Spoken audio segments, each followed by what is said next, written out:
Hello, welcome back to the Geek Central Podcast for our 4th episode. We're here joined by Reuben. Hello, what's up, guys? This is his first ever episode on this podcast. Wow, I'm very incredibly excited. Yeah. And we are joined by Nye, as you might know from our first ever episode. Hello, gamers. Yeah, welcome back. Yeah. We're going to first talk about just something very quickly. We're going to talk about the Batman, the movie that we've talked nearly about, we've actually talked about in every episode very briefly. Has been pushed back to March 2022, just under nearly two years' time. I'm sorry for that we're taking breaks. They're just making the Vinky jokes. Who painted the Mona Lisa? Mona Lisa. Oh, yeah. Da Vinci? in our Discord. Apparently the Batman movie has been pushed to March 22 due to the pandemic and other issues as well. Because which is probably the reason we're doing the podcast over Discord. Because Robert Pattinson. Yeah, because Robert Pattinson got COVID as well. Yeah. Ooh, yeah. It's not good. Call of Duty Black Ops Cold War. I've pre-ordered it and we're playing the Xbox beta. Oh, congratulations! Thank you. It's happening between October 15th and to October 16th. So only around 24 hours to play it. Less because you have to download the 100 gigabyte game. So you probably only have like 12 hours to play it. 5, 4, yeah. 3. For you music nerds out there, there's a new AC/DC song called Shot in the Dark, and Brian is back after having some problems with his vocal cords, but he's back to singing, which I'm glad for any of you AC/DC fans listening. Go have a listen and bathe in the nostalgia of AC/DC. Roommates! Tom Cruise has been seen filming Mission Impossible 7. Oh, yes. I'm excited because I can't wait to see him jumping on Oprah's couch and shaking her viciously while saying he's in love. We see this because, wow, I'm in love! It's still really impressive to me just how Tom Cruise is still doing all these stunts at the age he's at. Like, he's almost 60 now, isn't he? Isn't he like in 60? He is? Yeah, he's nearly 60. Yeah, he's almost 60 and he's been doing them. Yeah, he's 58 years old and he still like looks the exact same over these past like however many years. Well, the first one's like 19. When was the first one? Like 1990. Yeah, it was around like near the 2000s. Yeah. Yeah, and they've kept going. And while 2 wasn't very good, they've kept on being better and better. And Tom Cruise is still like he's still great for his age, which is really impressive. He says he doesn't but yeah, do plastic surgery, but he has that Scientology money, so yeah. But I'm quite excited for this. Speeding of him being on a speeding train kind of gives me like nostalgia, maybe like a brief like kind of like the first one, a reference to the original from the first film. Yeah, where he's on the speeding train. Is actually kind of like an iconic thing in action movies, train scenes. I mean, Mission Impossible did first. Yeah, Mission Impossible. Maybe James Bond as well. Yeah, James Bond did it. I was obviously a lot more of a Mission Impossible fan than James Bond, growing up at least. Yeah. I was shown like. I think my first one I ever watched was Ghost Protocol back when I was like 5. Yeah. Or probably not 5, probably like 7 or something. Probably shouldn't have. But I do love that film. No. Well, it's probably I always say it's my favorite of the franchise. A lot of people would say like Fallout and stuff. Most people's favorites as well. Yeah. But the thing is, like, with the Mission Impossible franchise, you can basically say that any of them are good aside from 2, really, and I wouldn't have a problem. Like, they're so all equally great that there's no real easy decision on which is the best one. It basically just comes down to personal preference / nostalgia for me. Yeah. But Number I two, haven't actually we watched gotta, most of the Mission we, Impossible we films. yeah. I've watched Number one, and I think that was a good one. So I could watch more in the future. I've watched yeah, one. you should. They're really good. Yeah, I've watched. Yeah. I think all of them. Yeah, I've watched all of them. I remember going to see Rogue Nation in the cinema I with my remember. grandma. I remember seeing it with my my grandma, dad, my brother, Odeon. my grandma, we sat down at the front, craning our necks up because it was such a packed theatre, hurting, and I just remember whispering in my ear when he's holding onto the side of the plane. Awesome stunt, and was actually real what he did. Same with the Oh, sorry. Keep going. Sorry. Most of his stunts are real, but I remember her whispering in his ear, saying, "That's illegal." It's like, nah, really, Grandma. Yeah. No, And speaking of stunts as well, if you ever watched like The Exorcist or heard of The Exorcist, like there's one scene where the priest is like thrown down the stairs, like a very tall, steep set of steps, and that was real. So he literally threw himself down those stairs. And when asked about how he did it without feeling any pain, he said something along the lines of because of sin. Not sin, sen, like said Ian. I think that's what it's called. I'm not good on that type of knowledge. Yep. Or, but yeah, author of The Killing Joke, and yeah. Oh, sorry, yeah. Killing Joke and the Watchmen comics, pretty good. Apparently, he's releasing a new show called The Show, and it is set to premiere at this oh god, this what's that say? Stitches. Oh, clever. Stitches. There you go, on the top of 12, and is releasing in UK cinema during 2021. Any thoughts on that? Well, I love Alan Moore. I personally have the Watchmen comics and the Killing Joke comics, and I have it in my hand right now. Yeah. I have got no comics. I have the deluxe edition that I picked up a few years ago. Probably shouldn't have back when I was like in year 6 or going into year 7. Probably shouldn't have because it probably was not appropriate for me. I think the violent comic that I do want to own. Bit disturbing.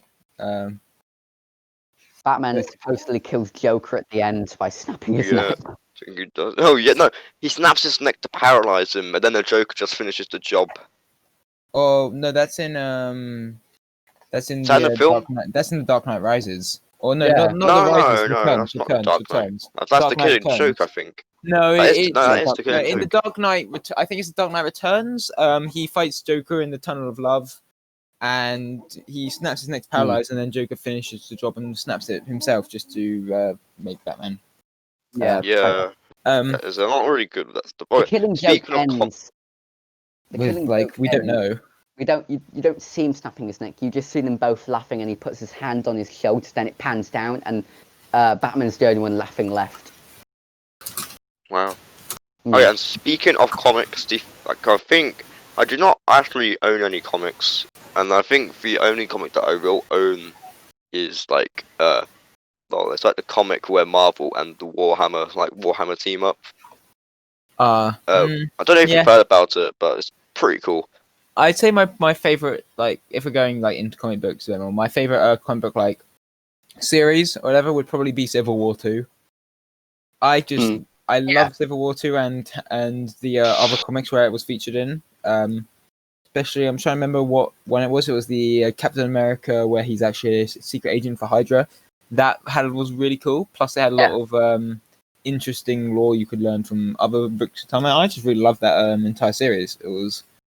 It was far more Civil War-y than the actual Civil War film. The Civil War film, at least, I was just like, oh, they're going to fight in an airport. Okay, that's it. No more Civil War. But yeah, So, Alan Moore, Killing Joke, his new show. Or you PlayStation. Yeah. The PS5.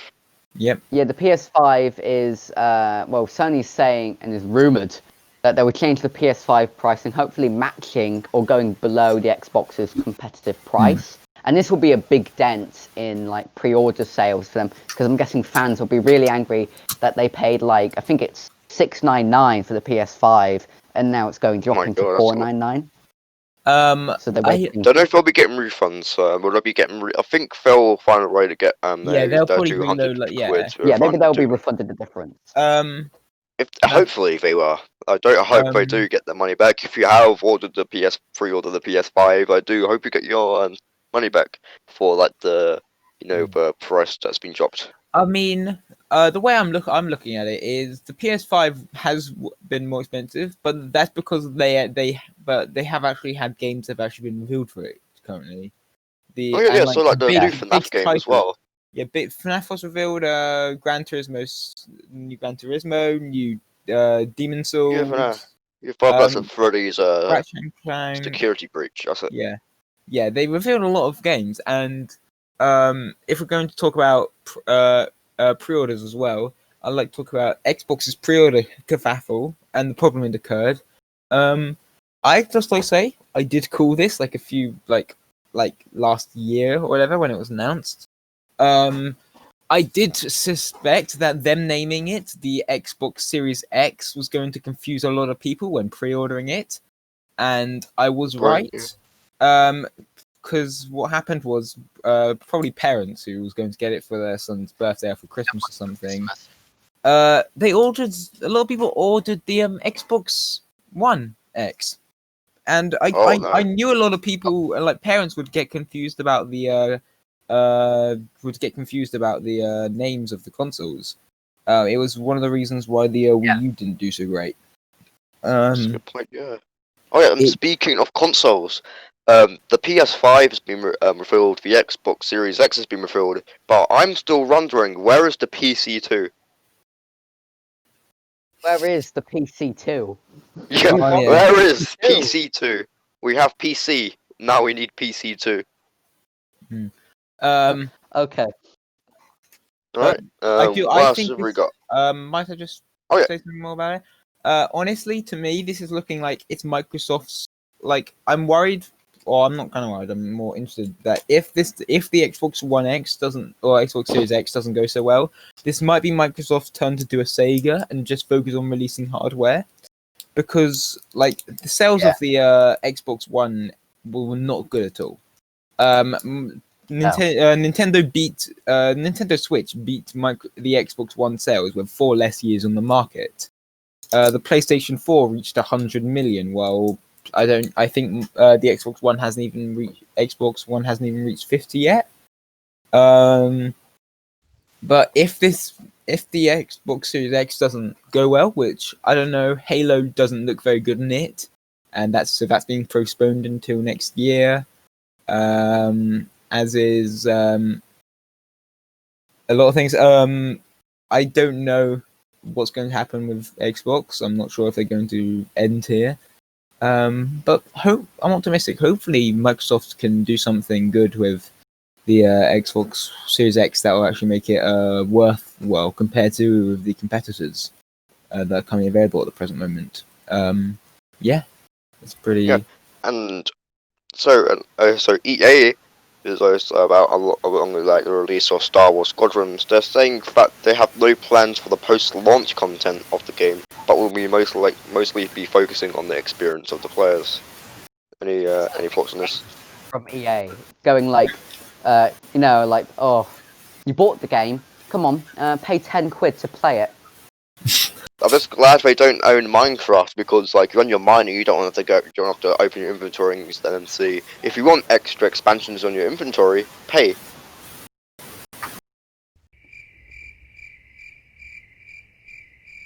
Okay, just cue in the crickets. That was a bad joke, and I'm very sorry for it.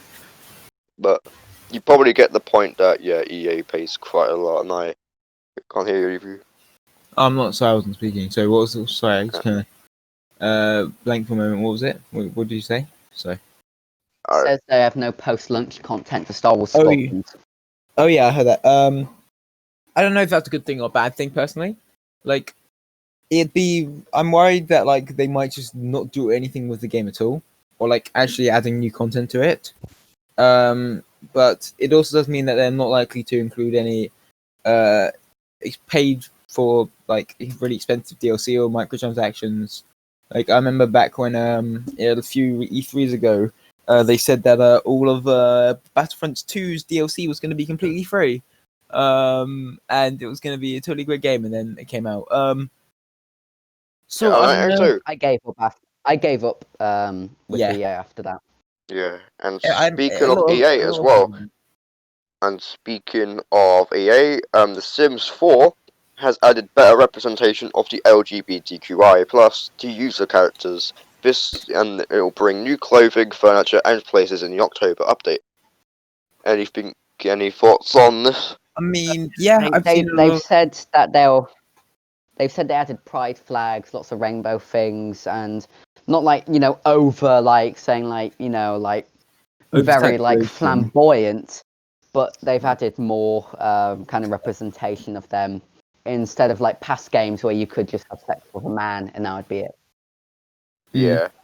And it's also good because they're not going turn your sim gay or we're going to take all your simoleons. Yes. I think it's good that they're adding representation of the LGBTQ.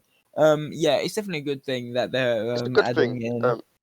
It's a good thing then, like if they bring better representation. I mean, of course, it's very good.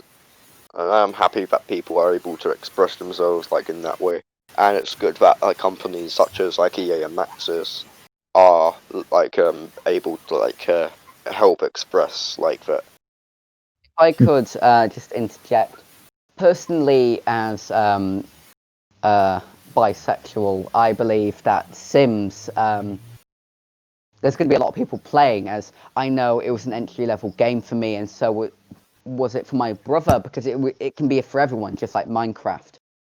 And now, and it's crazy to think that they're only now being added better representation instead of sooner, and they're only doing this because people are wanting that instead of them just stepping forward and say, "Oh, we'll add this quickly." So kind of similar to the Minecraft Caves and Cliffs update. It was very requested that they update the caves. Is it kind of like that? Well, Minecraft is known for users not very demanding it, but saying like, "Oh, could we have a cave up there?" And they're like, "Sure." But EA, people have to demand this. Like they're trying to reclaim back their reputation, because I remember, I think it was September, they added a Star Wars update, which added lots of Star Wars. I did not like that, the inclusion of which that. Sounded like. As someone who owns The Sims 4, I do not actually care about that. Mainly because I don't have any of the expansions it sticks out. I don't really care. I think that one just sticks out way too much in the game. It feels a bit out of place having all the content we have. Oh, there's now you can do everything in Star Wars. I'm like, it's not really that. I mean, as long as you get to kill people your sim doesn't like with lightsabers, I guess that's a good update. But you can probably already get that using these mods. Yeah, and you can already kill people by pushing them into a pool.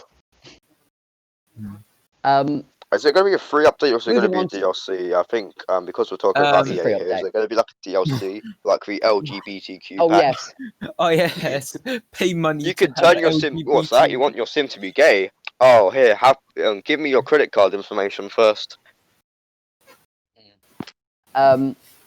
Moving on from EA, but still on the topic of cartoony games, Animal Crossing has taken the world by storm, and I still haven't played it because I don't have a Nintendo Switch, but it looks so Neither good. do I, but I have a Switch, but I haven't got it yet because I've mostly just been I've been playing Breath of the Wild mostly. They've added a stalk market where players can trade with other islands, so it can be a storefront for other islands. So the islands can sell something, and then another island can buy it.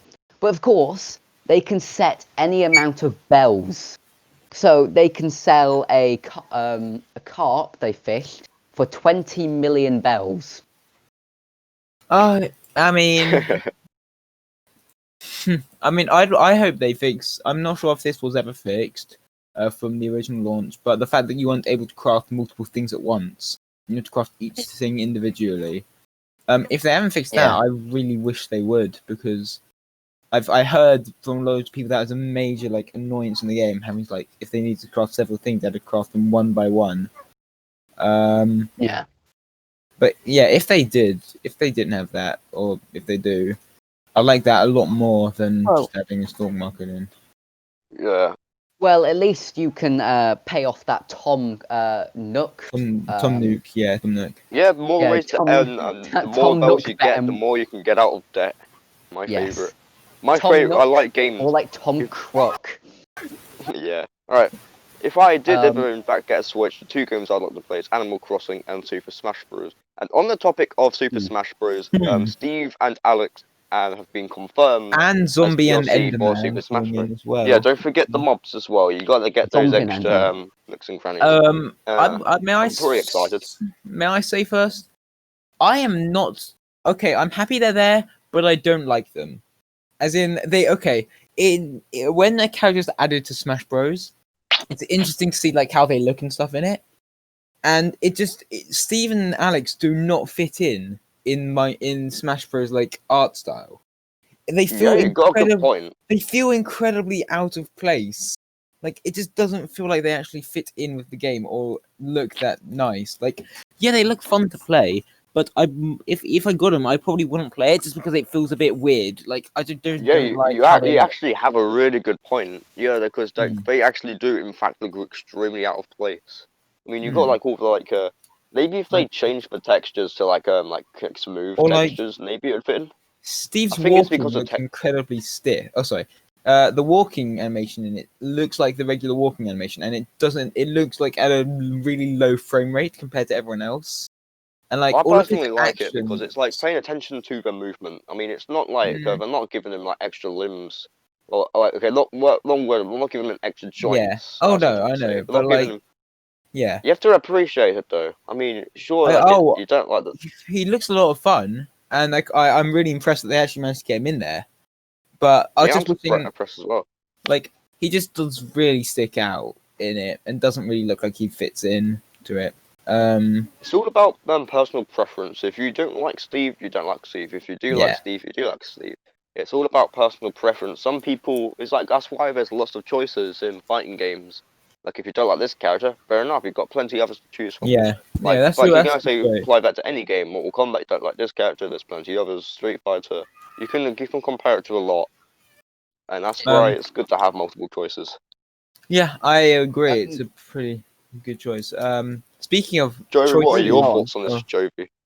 I don't play Smash Bros, and I don't really have an opinion on this. I'm comparing it really to Mortal Kombat 11 adding Joker, which seems out of place because he belongs in Injustice. No, wait, hold on. Joker actually makes more sense. What about RoboCop? Joker, let's point out as well, Joker has already been in Mortal Kombat games. There was an entire game, Mortal Kombat versus DC, I'm pretty sure it was, where it was DC characters fighting Mortal Kombat. Mortal Kombat. Yeah, so but Injustice 2, but in Injustice 2 they had Sub-Zero and Raven, and in the original Injustice they had Scorpion. Yeah. So it seems fair that they add Joker into one Mortal Kombat game when they added 3 into Injustice. And speaking of which, if you think Joker's out of place, they added the RoboCop into Mortal Kombat 11 as well. Okay. Yeah. But yeah, going back to what you said about multiple choice and choices, one choice has been removed for streamers recently, which is Mixer, or it still exists. It just got bought by Facebook and turned into Facebook Gaming now. And because of that, a lot of streamers, I know Ninja definitely has now emigrated over to Twitch again. I'm not seeing enough movement. Thoughts? Like, I know Ninja said I'm pretty sure he said that he wasn't ever going to come back to Twitch. And now he's like, oh, hi guys. Yes, but that's how he makes his living. Exactly. Ninja wants to get that dub and that paycheck. I mean, they want to get that Twitch money. So League of Legends has been dethroned of being the most streamed game on Twitch, and it's been replaced with Among Us. It's now Among Us. Oh, yeah, it's now Among Us. Among Us is the most popular thing on Twitch currently. Oh yeah, I mean, Among Us is a good game. It's such a simple game, but it's so good. I feel bad for Fall Guys, to be honest. They just got consumed. Yeah, Fall Guys. I think Fall Games came out too early, but there's still Fall Guys still has a good market. Well, no, Fall Guys came out at a time where there wasn't anything. The thing is, though, Among Us has started getting picked up recently by loads of people, and then it started getting really massive. And now Fall Guys is kind of has nothing. Because Fall Guys was a really popular thing everyone was talking about, and then Among Us started getting big, and now I that's think just Among being Us consumed. escalated in popularity thanks to like the Henry Stickmin collection. Oh, Because, definitely, yeah. the Henry Stickmin collection came out very recently. Yeah, and and that it was had around the like same time Among it Us had a started getting lot of popular. Among Us references in there. Like you can collect. Yeah, like I was just playing one it a few days instance, if ago you get again. one wrong, you get like you're blasted into space and it says Henry was not the imposter. Yeah, That was you a good can literally reference. collect Among Us figures as collectibles in that And game. then there's also a lot of Henry Stickmin references in Among Us as well. You can have like pets, hats. Masks. There's actually a lot of hats that are like they're from Henry Stickmin. Yeah. There's It's even a very cool. poster for Henry Stickmin in in Mirror Mirror HQ. HQ. Yeah. Yeah. In the And speaking of Among Us, what is your favourite map in Among Us? I'm not sure. I like all of them. For a while, I thought Polus. But I think I might have to go for the original, to be honest. Scaled. I'm gonna go for Mirror HQ. Mirror's good, except very, it just doesn't have a lot of like maneuverability. Like, it's only one real way to get to locations, and therefore, if you don't do it, then it's kind of obvious. In like for fence wise though, it's got the most cleanest fence traveling because you can go all the way from like greenhouse to cafeteria just by using fence. So you can access everywhere by using fence as an imposter, which is very useful for like if someone sees you fence, you can like catch up to them and kill them, and then report the body. Imposter tactic. I'm not someone to brag, but I'm very good at imposter. Pretty cool. Should we move on then? I first thought of a good like topic to like change it to, but I'm not sure. That's a good point. Yeah, change it. Going to death. Cineworld has now died, thanks to James Bond being postponed. Wow. I don't know if you heard. The entirety of Cineworld is basically just gone bankrupt essentially now. I'm pretty sure. Yeah. All right. Moment of silence for Cineworld falling. Yeah. All right. There we go. It closed yesterday. Yeah. Wow. Now because is it the entire Cineworld company, or is it just James like Bond essentially killed it because it was postponed. Wow. It was kind of like their last thing they needed to actually make money. They've all been killed by James Bond being postponed again, or not again, but yeah. I feel actually somewhat sad. It's like sorry. Yeah, AMD might be dead because Intel just confirmed their 11th gen processors, nicknamed Rocket Lake, that will be coming to participating laptops like Dell and HP in early 2021. But wow, AMD, 2 things to look forward in 2021. But You've got the show by I know they're releasing and processors like in a few weeks' time, aren't they? AMD. Yeah, AMD's brought back with their 5000 series. Nice. Yeah, they're releasing processors like in a few weeks' time, I'm pretty sure. Yeah. But honestly, I don't know. Maybe AMD. I think AMD's going to be fine because AMD's too big for it. What else is there? I think that's really it. Well, we have one more topic, which is about SpiderMan. Now, this good old-fashioned SpiderMan. Just recently, it was confirmed that Jamie Foxx would be not reprising, but kind of reprising his role as in Spider-Man 3 as Electro again. Nice. What do you think? I'm not sure how it's going to be. Because I know that it could be something similar to like J.K. Simmons just reprising his role as J. Jonah Jameson in the post-credit scene of Into the Spider-Verse, which I love because I love J. Jonah Jameson and J.K. Simmons. But I don't know. It's kind of a mix. I've also heard that Doctor Strange is going to be in it. I'm not sure. That sounds interesting as well. Yeah. Jamie Foxx's Electro Maguire wasn't the worst, but it also like wasn't good. I would say. I think Tom Holland is a good Spider-Man because like it is like he does. Because if you really do look at the character of Spider-Man, it is like a young lad, just like spider powers. He's a 16-year-old. Yeah, 16-year-old. Comics. Yeah. Well, I think that's our episode for episode 4.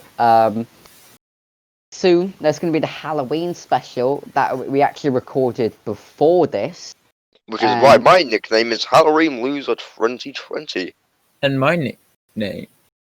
I'm not gonna say. Yeah. Yeah. So we hope you enjoyed this fourth episode, as we actually have everyone here. Callum couldn't be here; he was supposed to be, but he had to go at the last second. But maybe next week we can have everyone again. We hope you enjoyed this episode, as I know I did, and all the topics that we talked about. It was definitely more topics than we had in our last episode, which I hosted by myself.